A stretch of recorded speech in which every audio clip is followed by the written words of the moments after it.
Hello friends. पिछले कुछ समय से हम एक शेयर्स की चर्चा आपके साथ कर रहे हैं और वो शेयर है एक अंडर वैल्यूड शेयर जो हमारा stock for the month of December भी रहा। और उस शेयर्स का नाम आप लोग जानते हैं, जो स्क्रीन पे भी आपको नज़र आ रहा है। शेयर का नाम है नेटको फार्मा लिमिटेड। हमने आपके साथ पिछली जो वीडियो थी उसमें आपको एजुकेट करने की कोशिश की थी उसके फंडामेंटल्स के बारे में। अभी मेरा जो आउटलुक है वो तो मैं आपके साथ चर्चा करूंगा, बट कुछ जो है स्पेसिफिक डिस्क्लोजर्स हैं वो मैं आपको बता दूं। पर्टिकुलरली जब ये वीडियो हमने आपके साथ सबसे पहले वाली जो शेयर की थी आपके साथ, तब तक हमारे पास कोई भी शेयर नहीं था। लेकिन आपसे वीडियो शेयर करने के बाद जो पहली वीडियो हमने शेयर की थी उसके बाद जो है हमने इस शेयर्स को ख़रीदना शुरू किया था और हम रेगुलर इंटरवल बेसिस के ऊपर मैं खुद और मेरे फैमिली मेम्बर्स जो हैं इस शेयर्स को ख़रीद रहे हैं। लेकिन पहले कोई भी होल्डिंग नहीं थी हमारी, जब तक आपकी वीडियो चर्चा नहीं हुई थी तब तक कोई भी नहीं थी। और जब वीडियो आ गई थी उसके अगले दिन से हमने भी जो है इस शेयर्स में थोड़ी सी ख़रीदारी शुरू की थी और अब रेगुलर बेसिस पर जो है हम इसको ख़रीद रहे हैं। तो ये एक पर्सनल डिस्क्लोज़र है। और दूसरी बात ये है कि आज भी जो आज का टॉप प्राइस है यानी कि लगभग 850 रुपये और 849 रुपये, उस भाव पर भी हमने बाजार बंद होने से कुछ समय पहले भी शेयर्स आज खरीदे। इसके अलावा जो सुबह बाजार में डिप दिया था तो 832 और 835 के बीच में भी हमने कुछ शेयर्स खरीदे। तो ऐसा नहीं है कि लास्ट में खरीदें, बट लास्ट में थोड़ा सा हमें टेक्निकल सेटअप और मजबूत नज़र आया और जिसकी वजह से हमने वो शेयर्स खरीदे। तो मेरा जो है इस पे एग्रेसिव रुख है।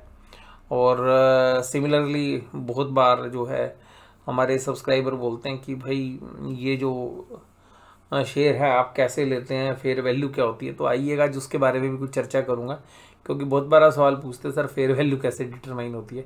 तो फेयर वैल्यू का कोई एक निर्धारित तरीका नहीं होता है, पर बहुत सारी जो कंपोजिशंस होते हैं अलग अलग इंडस्ट्री के शेयर्स के लिए अलग अलग उन पैरामीटर्स पर वैल्यू होता है। लेकिन सबसे पहले बात करते हैं टेक्निकली।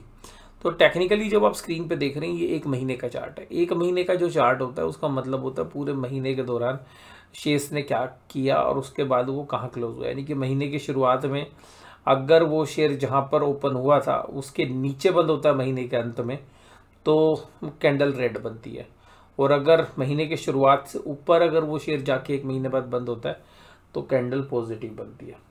तो देखिएगा ये जो स्क्रीन पे आप चार्ट देख रहे हैं ये महीने के चार्ट है। अगर आप देखें तो इस शेयर्स ने जो अभी हाल फिलहाल में हाईज लगाए हैं वो इसके लाइफ टाइम हाई नहीं है। तो इसने जो हाईज लगाए थे वो आप देखेंगे 2017-18 के दौरान भी 1000 रुपये से ऊपर के जो हाईज थे वो इस शेयर्स ने लगाए थे। और उस समय पर इसकी अर्निंग्स भी आज की डेट में जितनी अर्निंग्स है उतनी नहीं थी ईपीएस के मामले में भी।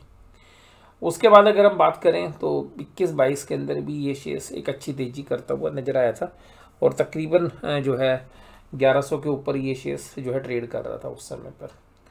अब उसके बाद ये जो शेयर्स है 2021 के डाउन ट्रेंड से शेयर चलता चलता चलता चलता ये बिल्कुल नीचे आ गया और लगभग 500-550 के भाव पर ये शेयर आ गया था। अब पिछले अगर 10-12 महीनों में देखें तो ये शेयर्स बड़ी तेज़ी से ऊपर की तरफ आया, फिर उसका एक बीच में बायबैक भी आया था। अब उसके बाद ये जो शेयर है पिछले 5 महीनों की बात अगर हम करें तो एक तो जनवरी का ही हो गया, एक दिसंबर हो गया, नवंबर हो गया, अक्टूबर हो गया, सितंबर। तो सितंबर में फॉल किया इसने, अक्टूबर में फॉल किया, नवंबर में फॉल किया और दिसंबर से इसने थोड़ा सा पिकअप लिया और दिसंबर से हम भी ये शेयर्स को एक्यूमुलेट कर रहे हैं। और अभी जनवरी के अंदर महीना गया नहीं है लेकिन वॉल्यूम्स जो है काफ़ी अच्छी तेज़ी से इसमें बढ़ रहे हैं जनवरी के महीने में। और ये जो अभी जो कैंडल बनी है ये काफ़ी अच्छी बेहतरीन कैंडल है। और अगर ये थोड़ा सा और ऊपर बनता तो अगर आप इसको थोड़ा सा शेप में देखेंगे तो ये एक कप का पैटर्न बन रहा है और ये उसका हैंडल बन रहा है पकड़ने वाला। तो अगर यहाँ पर इस पैटर्न को अगर हम देखें इसकी कंफर्मेशन अगर ये इस महीने के एंड में क्लोज पॉजिटिव देता है तो एक बहुत बढ़िया बुलिश पैटर्न जो है इसके ऊपर बनता हुआ नजर आएगा। हालांकि वो पैटर्न तो बाद में बनेगा जब देखी जाएगी। लेकिन हमें इस शेयर के अंदर जनरली अभी जो पैरामीटर्स हैं उनको थोड़ा सा हम मंथली से हटके थोड़ा सा डेली पैटर्न पर देखते हैं और फिर वीकली पे देखते हैं, तो थोड़ी सी और पिक्चर क्लियर होगी। अगर हम इसको डेली पैटर्न पर भी देखें और पिछले 15-20 दिन का अगर कैंडल्स देखें तो क्लियरली जो है एक बेस लाइन को अगर हम या ट्रेंड लाइन को बनाएं तो उस ट्रेंड लाइन के ऊपर ट्रेड कर रहा है।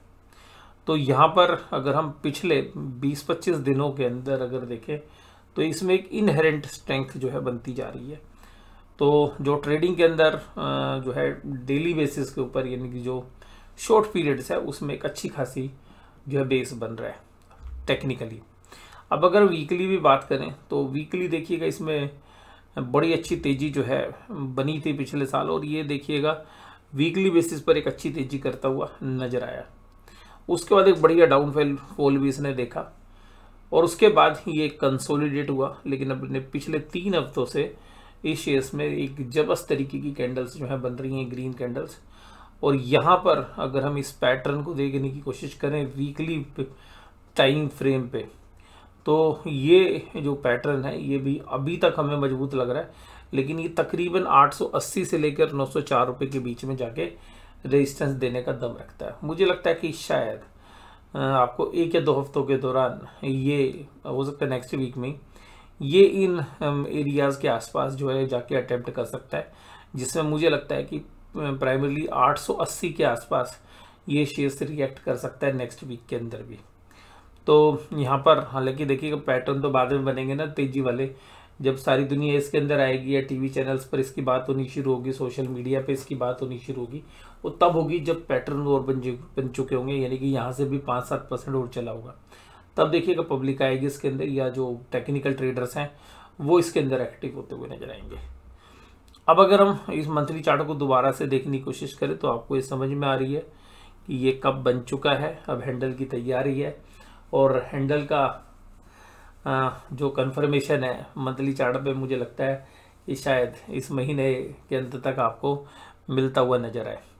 और यहाँ पर ये जो पैटर्न है उसकी जो वॉल्यूम्स हैं, मुझे लग रहा है टेक्निकली ये जो शेयर्स है ये काफ़ी दमखम दिखा सकता है। अब बात ये करेंगे कि भाई टेक्निकली तो ठीक हो गया ये, अब फंडामेंटली कैसा है परफॉर्मेंस। तो देखिएगा फंडामेंटली जो है अगर हम इस शेयर्स की वैल्यू देखने की कोशिश करें तो देखिएगा इस शेयर्स की जो इंटरनेशनली वेबसाइट्स हैं जहां पर अच्छे फंडामेंटल रिसर्च होते हैं, तो वो इसकी फेयर वैल्यू दिखा रहे हैं 1340 रुपये, 1340।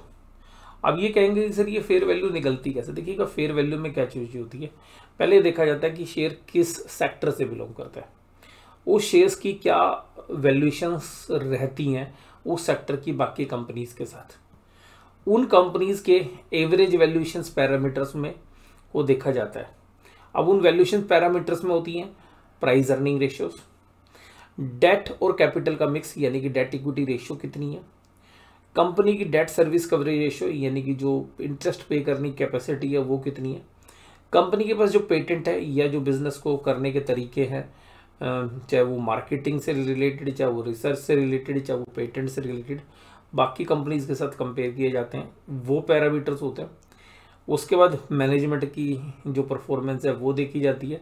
उसके बाद जो पास्ट में प्राइजेस होते हैं उनको कंसिडर किया जाता है जो कंपनी के जो पीयर्स ग्रुप है उनके साथ। और इसके अलावा कंपनी का जो फ्यूचर आउटलुक है, जिस सेक्टर में कंपनी काम करती है वो किस तरीके का है, उन सब पैरामीटर्स के बाद ये कंपनियां डिसाइड करती हैं कि भाई इसके आसपास इसकी वैल्यूएशंस बनेगी। इसके अलावा जो एक मेजर वैल्यूएशंस पैरामीटर है जिसको आप कभी नहीं भूल सकते, जिसमें फेयर वैल्यू का सबसे ज़्यादा यूज होता है, जिसको बोलते हैं कैश फ्लो मॉडल्स।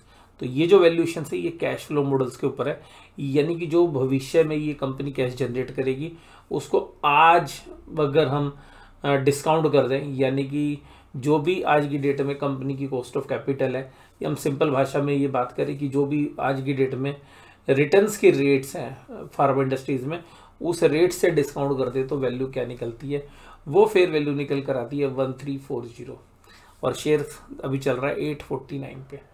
तो यहाँ पर अगर फंडामेंटली भी देखें तो शेयर्स एक काफ़ी अंडर वैल्यूड शेयर है। अगर हम यहाँ पर देखें कि भाई क्या चीज़ें इसको अट्रैक्टिव बनाती हैं।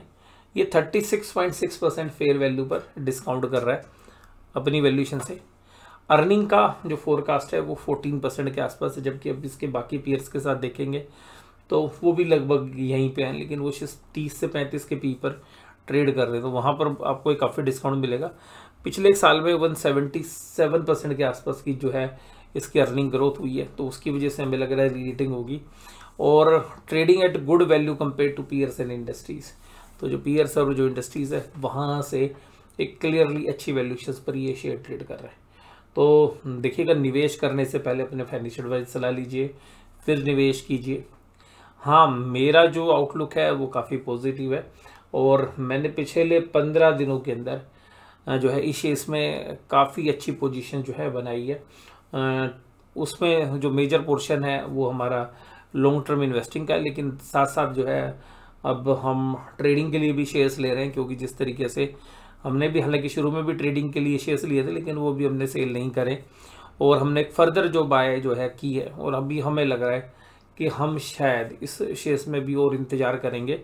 अभी प्रॉफिट बुक करने के अभी हमारा कोई इरादा नहीं है। अभी मुझे लगता है पर्सनली शेयर्स में एक जो है 10% से लेके और 40% तक के राइज हो सकते हैं। अभी बढ़ने की बात कर रहा हूँ मैं, पुरानी बात नहीं कर रहा मैं। अभी भी मुझे लग रहा है कि 10% से लेके 40% तक अगले एक साल में बढ़ने की गुंजाइश है, और नियर टर्म में हो सकता है कि आपको 2-3 महीनों के दौरान भी जो है एक अच्छी रिटर्न्स यहाँ पे देखने के लिए मिले। डाउन साइड रिस्क भी देखिएगा, बिजनेस में रहता है तो रिस्क क्या है देखिएगा। फार्मा इंडस्ट्री में कुछ भी नेगेटिव होता है तो वो इसके लिए भी रहेगा। दूसरी बात क्या है कि जो स्टॉक मार्केट है वो देखिएगा कैश फ्लोज पर चलती है। जब जैसे जैसे इन्वेस्टर्स के कैश फ्लोज आते हैं तो मार्केट ऊपर की तरफ जाती है, अगर कैश फ्लोज कम होते हैं तो बाजार नीचे आते हैं। तो अगर स्टॉक मार्केट में कोई भी डाउनफॉल होता है तो उसका इम्पैक्ट इसके ऊपर भी पड़ सकता है। निवेश करने का मतलब ये होता है कि भाई आपको अपने रिस्क प्रोफाइल का पता होना चाहिए कि किस तरीके का है। ठीक है जी, तो मैं इस समय पर इस शेयर्स के अंदर मतलब मुझे रिस्क कम लग रहे हैं और रिटर्न की प्रोबेबिलिटी ज़्यादा लग रही है, इसलिए कैपिटल एलोकेशन भी मैंने थोड़ा सा स्लाइटली हायर साइड में रखा है इसका। तो मुझे लगता है कि ये वीडियो आपके लिए काफ़ी यूज़फुल हो सकती है। वीडियो में जुड़े रहने के लिए आपका बहुत बहुत धन्यवाद। Thank you very much.